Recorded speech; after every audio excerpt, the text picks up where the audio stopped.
Good morning to all. Myself Abhishek Sharma. I hope you all are doing good and enjoying your civil services preparation.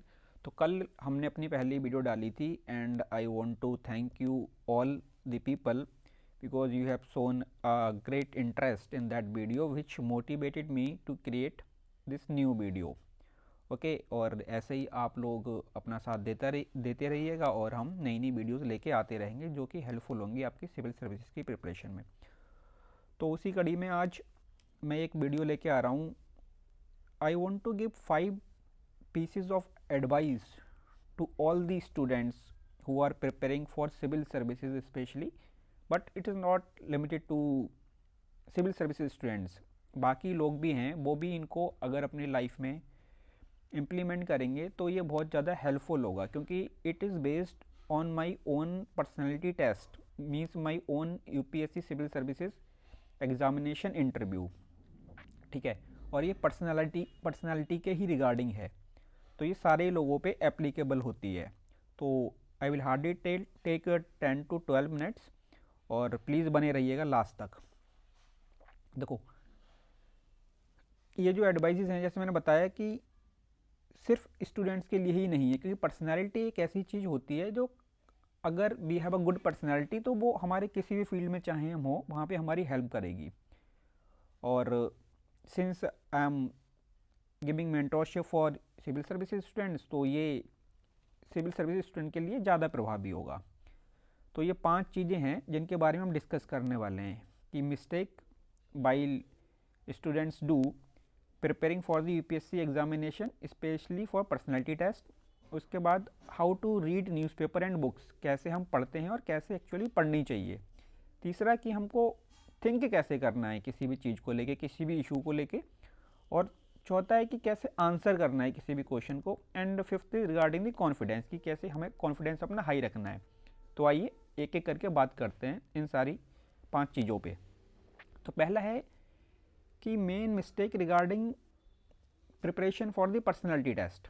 देखो, there is a misconception in the market कि we need to start preparing for the personality test, that is UPSC interview, when mains is over or when means result is out, and it is a very big misconception. मैं ऐसा क्यों बोल रहा हूँ? For that I will simply ask a single question from you. Can you change your personality in 1 to 2 months? क्योंकि इतना ही time होता है जब आपको मिलेगा मेंस के बाद, या फिर जब आपका मेंस का रिजल्ट आ चुका है और इंटरव्यू की डेट आने में इतना ही टाइम आपको मिलेगा। तो आप क्या अपनी पर्सनैलिटी को 1 से 2 मंथ में चेंज कर सकते हैं? सोचिएगा इस बारे में। आंसर है कि नहीं कर सकते। क्यों?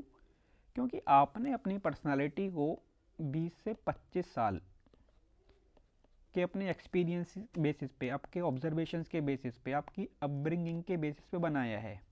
उसको आप ओवरनाइट कैसे चेंज करने का सोच भी सकते हैं? नहीं कर सकते आप ऐसा। क्यों? क्योंकि पर्सनालिटी क्या होता है? नॉलेज तो एक पार्ट है, उसको अगर मैं हटा देता हूँ साइड में, उसके बाद पर्सनैलिटी में तो बहुत सारी ट्रेट्स आते हैं हमारे, कि आप कैसे बातचीत करते हैं, आपकी मोरलिटी क्या है, क्या चीज़ आपके हिसाब से ठीक है, गलत है, आपकी हैबिट्स क्या हैं। तो क्या आप अपनी हैबिट्स को ओवरनाइट चेंज कर सकते हैं? अपनी मोरालिटी को चेंज कर सकते हैं? आप कैसे बात करते हैं इस चीज़ को चेंज कर सकते हैं? और अगर आप ये सारी चीज़ें नहीं कर सकते तो फिर आप 1 से 2 मंथ में कैसे प्रिपरेशन कर लेंगे इस चीज़ की? तो देखो, इसका क्या है सॉल्यूशन। इसका सॉल्यूशन ये है, start working on your personality from today itself. आप किसी भी मोड पर हों ज़िंदगी के, चाहे आप प्रीलिम्स के लिए प्रिपरेशन कर रहे हों या मेंस के लिए कर रहे हों, या अभी बस सोच रहे हों UPSC civil services examination IAS की तैयारी करने के लिए, start working on your personality from today itself. बाद में मॉक में बस आप थोड़ी प्रैक्टिस कर सकते हैं, जब मॉक इंटरव्यू जो आप देखते हैं यूट्यूब वगैरह पर, वहाँ आप सिर्फ प्रैक्टिस कर सकते हैं उन 1 से 2 महीने के टाइम में। कभी कभी तो वो भी नहीं मिलता, जैसे मेरे को सिर्फ 1 महीने का टाइम मिला था। ठीक है, तो आप इतने जल्दी अपने आप को ट्रांसफॉर्म नहीं कर सकते। आप जो आपकी पर्सनालिटी में डिफेक्ट्स हैं उनको अच्छा नहीं कर सकते, ठीक नहीं कर सकते, तो आपको आज से ही प्रिपरेशन कर देनी चाहिए इस चीज़ को लेके।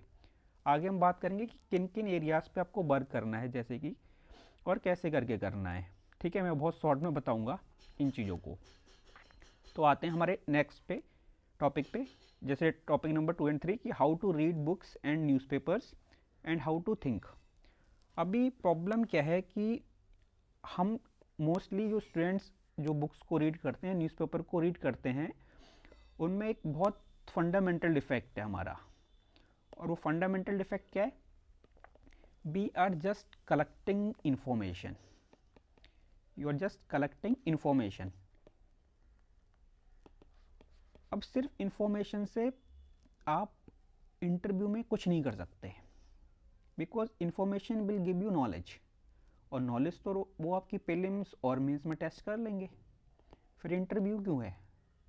That is for the personality, testing of personality, उसमें कि आप कैसे सोचते हैं, मोरालिटी क्या है, हैबिट्स क्या हैं, उन चीज़ों को आप वो आपके टेस्ट करेंगे वहाँ पे। लेकिन आप न्यूज़पेपर और बुक्स को ऐसे पढ़ रहे हैं कि सिर्फ मगअप कर रहे हैं चीज़ों को, तो ये गलत तरीका है। तो आई विल टेल यू कि how you should do these things, इसको कैसे अच्छे तरीके से किया जाए। ठीक है, तो आपको क्या करना है, rather than collecting just information you need to analyze the things। Analysis कीजिए। कोई भी टॉपिक है न्यूज़पेपर में, कोई भी टॉपिक है बुक में, उसको आप एनालाइज करना है, डिग डीपर। ठीक है, अपना खुद का स्टैंड लीजिए कि अगर मैं होता या मैं होती तो क्या करते, कैसे करके करते। ठीक है, इसका मैं एक आपको एग्जांपल दे सकता हूँ, जैसे कि मान लीजिए अभी बांग्लादेश में क्राइसिस चल रहा है। ठीक है, बांग्लादेश में क्राइसिस क्या है कि शेख हसीना जो हैं वहाँ से, तो वो उनको भागना पड़ा वहाँ पे, और इंडिया में वो आए हुए हैं। ठीक है, ये आपको पता है सबको, और क्यों भागे, कैसे भागे, वो भी आपको सब पता है। अब ये है इन्फॉर्मेशन। अब मैं अगर आपसे सिंपल क्वेश्चन पूछ लूँ कि ठीक है, what you think, should India send Sheikh Hasina back, क्या शेख हसीना को वापस भेज देना चाहिए? अब ये ऐसा हो सकता है कि ये तो आपने सोचा ही नहीं, और सिर्फ आपको ये नहीं बताना है कि भेज देना चाहिए या नहीं भेजना चाहिए, आपको ये भी बताना है कि ऐसा क्यों, रीजंस। तो रीजंस आप तभी बता सकते हैं जब आपने अपना स्टैंड सोचा हो। ठीक है, तो ये आपको एनालिसिस करनी है खुद। इसके लिए आप न्यूज़पेपर के एडिटोरियल्स वगैरह आते हैं, उनको बहुत ध्यान से पढ़ा कीजिए। ठीक है, तो information plus the analysis thing, then you will able to take your stand on any issue. तो जो भी इश्यूज़ हैं उन पे अपना स्टैंड लेना सीखिए। इसके लिए आप अपने जो आपके साथ में प्रिपरेशन कर रहे हैं उनसे भी टॉपिक्स पर डिस्कशन कर सकते हैं, तो नई नई चीज़ें निकल के आती हैं। ठीक है, चौथी चीज़ जो आती है कि हाउ टू आंसर, और ये आंसर वाली चीज़ है ना, ये बहुत ही ज़्यादा इम्पोर्टेंट है, और most of the people lack it. ये मेंस में भी हमने देखा है और इंटरव्यू में भी देखा है। देखो, मेंस में और इंटरव्यू में एक बहुत बड़ा फ़र्क है। PT means personality test means interview here. Mains में आप वन साइडेड कम्युनिकेशन कर रहे हैं यहाँ पे। ठीक है, यहाँ पे कोई आपको काउंटर करने वाला नहीं है, लेकिन पीटी में जो आप बात कहेंगे सामने वाला आपको काउंटर कर सकता है। तो अपने स्टैंड को यहाँ पे डिफेंड करने की भी एबिलिटी आप में होनी चाहिए। ठीक है, और व्हेन आई से हाउ टू आंसर, तो आई एम नॉट टॉकिंग और limiting to the personality test in UPSC only. Personality test जैसे इंटरव्यू और भी एग्ज़ाम्स में होता है, और अगर नहीं भी होता है तो डेली, हमारी डेली लाइफ में भी तो हम लोगों से मुलाकात करते हैं ना, तो वहाँ हम कैसे आंसर करते हैं, तो हैबिट तो हमारी वहीं से क्रिएट होगी ना। तो उसको लेके आपको कुछ चीज़ें ध्यान में रखनी है। First is listening the question, it is very very very crucial thing. अगर आप क्वेश्चन को सही से सुन ही नहीं रहे हैं कि सामने वाले ने पूछा क्या है, तो आप उसको आंसर कैसे करेंगे? तो इसके लिए बहुत ध्यान से सुनना है क्वेश्चन को, बीच में इंटरप्ट नहीं करना है, आंसर करने से पहले 4-5 सेकंड सोचो कि इसने क्या पूछा है और मैं क्या उसी बात पे आंसर कर रहा हूँ या कर रही हूँ। ठीक है, तो ये चीज़ को बहुत ध्यान रखना है। Answering to the point. कई बार होता है कि हमसे कोई चीज़ पूछी गई, हमको उसके बारे में कुछ भी पता है, हमने बोलना शुरू कर दिया बिना सोचे समझे। फिर हम क्या करेंगे, बीटिंग अराउंड द बुश। आप टू द पॉइंट आंसर नहीं करेंगे फिर, जबकि आंसर कैसा होना चाहिए, टू द पॉइंट होना चाहिए कि फर्स्ट सेकंड थ्री, ऐसे इस पैटर्न में सोचिए आप ऐसे करके। ये तभी होगा जब आपके माइंड और टंग के बीच में कोऑर्डिनेशन होगा, और वो आएगा प्रैक्टिस से। ठीक है, अब क्या है कि being student of civil services you should know 3 other things, कि आपका कोई भी आंसर होगा ना, उसमें 3 चीज़ें बहुत ही आपको दिमाग में रखनी है। अगर वो नहीं रखी तो आप बहुत बड़ा ब्लंडर करेंगे ही करेंगे किसी भी पर्सनैलिटी टेस्ट में, स्पेशली सिविल सर्विसेज में। फर्स्ट, आपका जो भी आंसर होगा वो कॉन्स्टिट्यूशनल होना चाहिए। मतलब कॉन्स्टिट्यूशन के खिलाफ आप नहीं जा सकते, क्योंकि constitution is the thing according to which country is being run, और आपका काम ही है बीइंग अ सिविल सर्वेंट उस कॉन्स्टिट्यूशन को इम्प्लीमेंट करना। ठीक है, तो जो भी आप आंसर करें that should be within the constitutional limits. जो भी सॉल्यूशन आप बताएं वो कॉन्स्टिट्यूशनल लिमिट्स के अंदर ही होने चाहिए। ठीक है, जैसे कि अगर मैं आपसे बोल दूं एग्जांपल के लिए कि इन दिल्ली और other metropolis city crimes against women is increasing. ठीक है, इट इज़ ऑन राइज। तो उनकी सेफ्टी के लिए हमको क्या करना चाहिए, सोचो। तो आपने बहुत सारे पॉइंट बताए और आपने सपोज कह दिया कि हमें अपने साइड से भी थोड़ी प्रिकॉशन लेनी चाहिए और गर्ल्स को बताना चाहिए कि रात को 10 या 11 बजे के बाद अकेले ना निकलें रात को बाहर। ठीक है, सही लग रहा है सोचने में। लेकिन अब ये सोचो कि कॉन्स्टिट्यूशनली क्या ये ठीक है कि 10 या 11 बजे के बाद ना निकलें रात को बाहर? कारण जो इस प्रॉब्लम का है, crime against women, specially I am talking about the sexual assault things या ईव टीजिंग, ये सारी चीज़ें, तो क्या ये बाहर निकलने की वजह से है या लोगों की मेंटलिटी की वजह से है? It is because of the mentality, क्योंकि रात को तो लड़के भी निकलते हैं, उनके साथ तो ऐसी घटनाएं नहीं घटित होती। दूसरा, आप कॉन्स्टिट्यूशन के खिलाफ यहाँ पे ऐसे जा रहे हैं क्योंकि फ्रीडम ऑफ मूवमेंट जो है आपका आर्टिकल 19(1) के अंडर, उसको वॉयलेट कर रहे हैं आप, फंडामेंटल राइट को। तो ये कॉन्स्टिट्यूशन के खिलाफ जा रहे हैं आप, तो ऐसे स्टैंड आपको लेने से बचना ही बचना है। ठीक है, दूसरा इज अबाउट एथिक्स। आपका कोई भी जवाब ऐसा नहीं होना चाहिए जो कि एथिकली इनकरेक्ट हो जाए। ठीक है, वरना आपकी इथिक्स और इंटीग्रिटी पे सवाल अगर खड़ा हो गया तो वो आप मान लो कि आपने अपनी कब्र खोद ली, नहीं मिलेंगे आपको अच्छे मार्क्स फिर इंटरव्यू में। जैसे again I will give the similar example, rape की घटना है, तो अगर उस पर कोई सॉल्यूशन की बात हो गई और आपने धोखे से भी बोल दिया कि गर्ल्स शुड ड्रेस अप्रोप्रिएटली, अब यहाँ फंस जाओगे आप कि which dress is appropriate, definition क्या है अप्रोप्रिएट की। तो वो सोच लेंगे कि he is this student is thinking कि crime such as rape is happening because of the cloth that girls are bearing. तो यहाँ पे क्लॉथ की गलती नहीं है, कपड़े वो पहन रहे हैं, गलती फिर से मेंटलिटी की है, एथिक्स की है। आपने सोच लिया कि गर्ल्स ऐसे छोटे कपड़े नहीं पहन सकती, ये आपकी मॉरलिटी पे सवाल खड़ा कर देगा यहाँ पे। तो ऐसी चीज़ों से आपको बचना है। और तीसरी जो लक्ष्मण रेखा की मैं बात करूँगा, एक तो हमारी कॉन्स्टिट्यूशनल लाइन हो गई, एक एथिकल हो गई, तीसरा जो पॉइंट है वो है आपका एग्रेशन। ठीक है, एग्रेशन मतलब कोई भी आप आंसर कर रहे हैं आपको बहुत ही पोलाइट रहना है। ठीक है, जैसे कहा जाता है ना कि you should not raise your voice, rather raise the level of your argument, quality of your argument. तो कोई भी बात कहनी है उसको पोलाइटली बोलना है, गुस्सा नहीं करना है, ठीक है। हो सकता है कि आप डिसएग्री करते हो, but there are ways to disagree in a civil manner, ठीक है। तो ये चीज़ें आपको बहुत ही ध्यान में रख के प्रिपरेशन करनी है पूरे पूरे एग्ज़ाम की। और एक बहुत इम्पोर्टेंट चीज़ है absoluteness. Avoid speaking in absolute terms, ठीक है। मध्यम मार्ग का ही यूज़ करना है जहाँ तक पॉसिबल हो।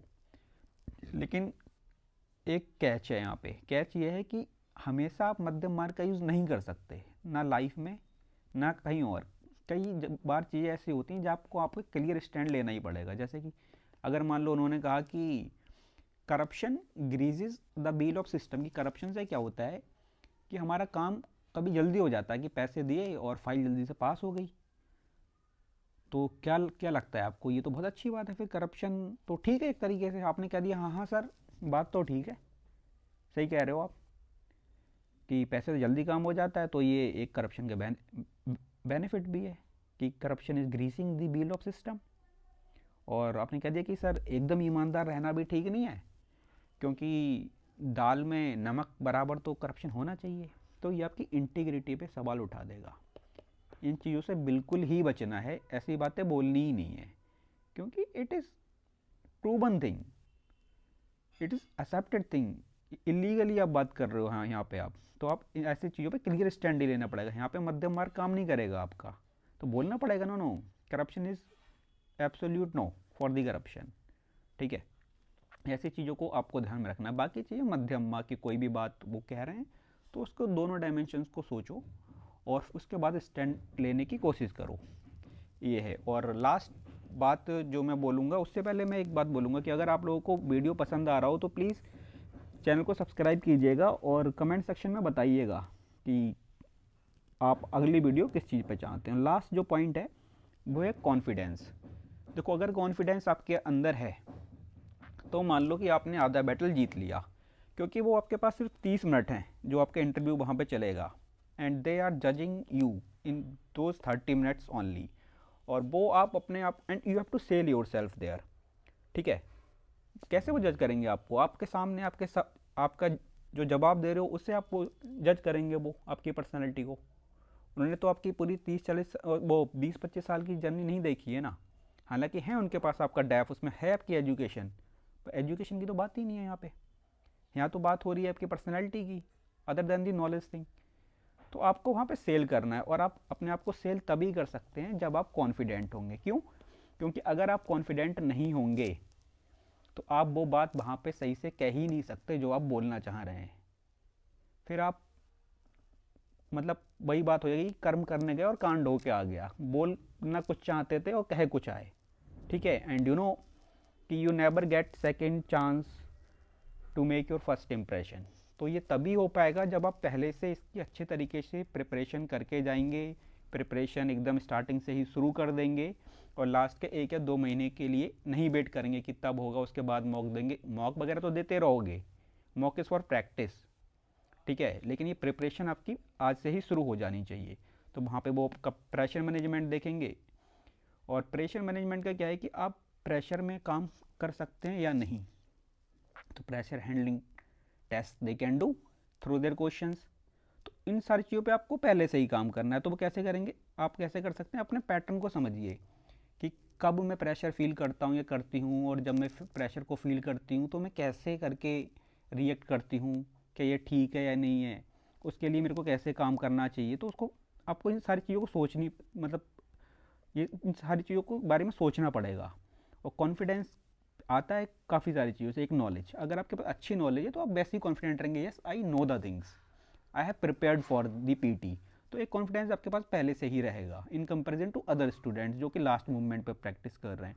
दूसरा है प्रैक्टिस टू स्पीक। जैसे मैंने बताया कि टू द पॉइंट बोलिए, क्वेश्चन को सुनिए, 3-4 सेकंड का पॉज लीजिए, उसके बाद आंसर कीजिए। तो ये सारे तरीके हैं कॉन्फिडेंस को बूस्ट करने के। मेडिटेशन की आप हेल्प लें, ये बहुत ज़्यादा हेल्प करता है आपको माइंड को स्टेबल करने में।